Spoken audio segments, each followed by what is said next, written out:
Building your own home studio is the beginning of a new chapter in your musical career.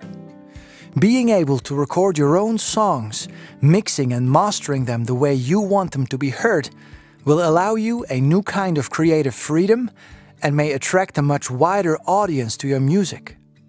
But how do you select the right pieces of equipment for your home studio? Welcome back to the Neumann Home Studio Academy. In this tutorial series, we'll cover the basics of building a recording studio in your own four walls. And in this episode, we'll talk about the essential gear. What do you need to record and to mix your own music? And how do you make the best out of a limited budget? Audio recording these days is computer-based. So a central piece of equipment is a Windows or Macintosh computer with appropriate recording software. For basic song demos, even an iPad may suffice. But for more sophisticated arrangements and mixes, a tablet computer is rather limited. A Windows or Macintosh computer will give you almost infinite possibilities. That's right. The funny thing is, even though your computer is a central piece of equipment, it doesn't really matter what kind of computer you use, whether it's a laptop or a desktop or a Macintosh, Windows, it doesn't make a difference in sound. Of course, you need a certain amount of processing power, but if your computer is no older than 5 or 6 years, it will likely be fast enough to run the latest recording software. So, why don't you use the computer you already have? But now, let's talk a bit about software. For recording your music, you need software that can record and play back several tracks at the same time.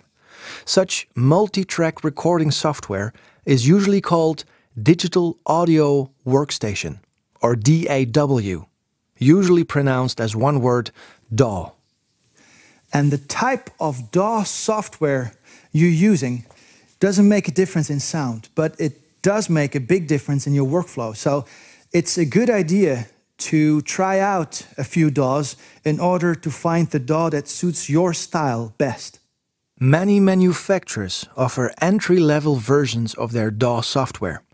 These are feature-limited, but have everything you need to make your first recordings. Here are a few popular choices. Pro Tools First by Avid is a free version of the DAW that's used in most professional studios. Studio One Prime by PreSonus is a very capable modern DAW that is also offered for free. Cubase LE by Steinberg and Ableton Live Lite come as bundled software with many audio interfaces. Both Cubase and Ableton Live are extremely popular among project and home studio producers.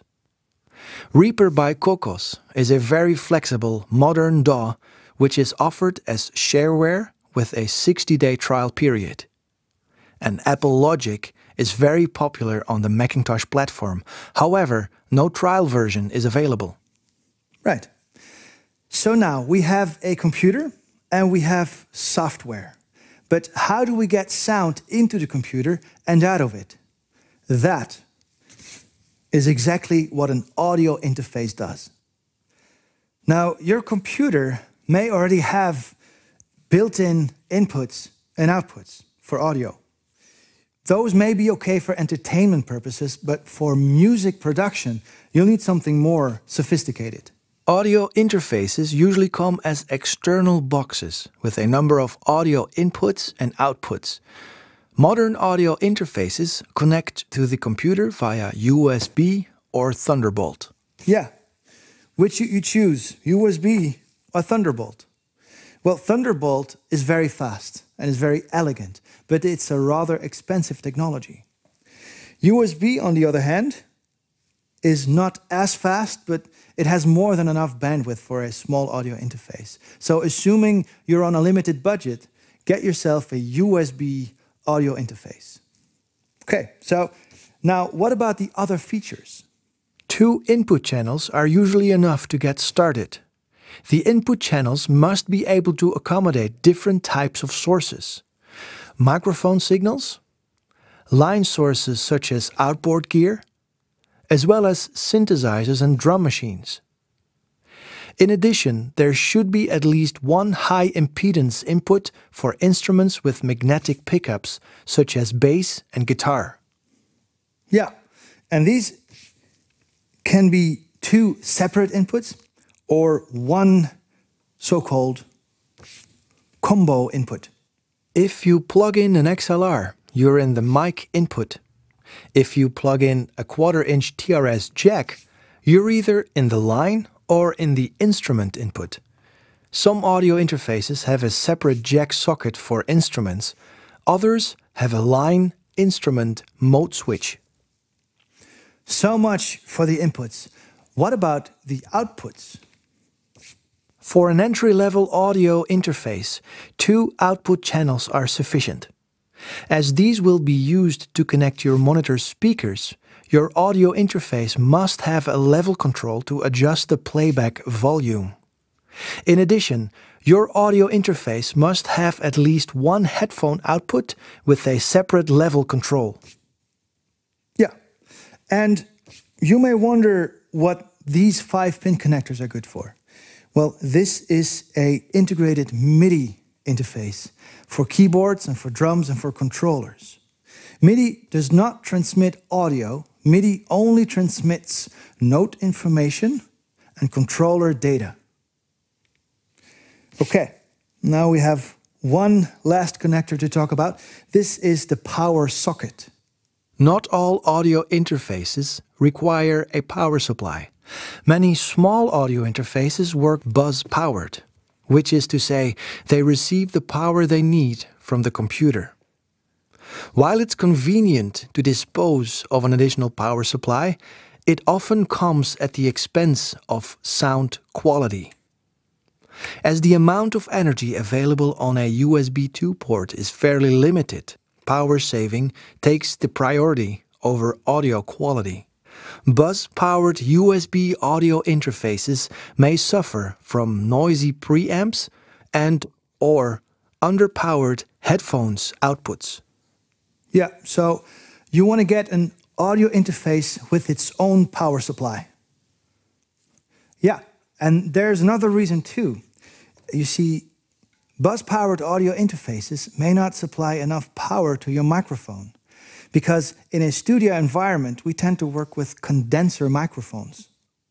Condenser microphones offer superior sound quality compared to dynamic microphones, which are typically used on stage. But the circuitry inside condenser microphones requires energy. This is achieved via so-called phantom power. Yeah, okay, this is a microphone. Hello, hello, testing, testing. Doesn't work yet. Now, I press this button right here. It's the phantom power button. And now the audio device sends 48 volts through the microphone cable to the microphone. Hello, hello, testing, testing. It's working. See? No batteries needed. How cool is that? However, some buzz-powered audio interfaces may not supply as much energy as the microphone requires. As a result, the microphone may not sound optimal, or it may not even work at all. You can easily avoid such problems by getting an audio interface with its own power supply. Right, so much for now. If you want more information on audio interfaces and other topics, please check out our text tutorials. You'll find the link below this video. In our next episode, we'll be talking about what matters most: microphones and monitoring. Until then, enjoy recording, and we'll see you soon at the Neumann Home Studio Academy.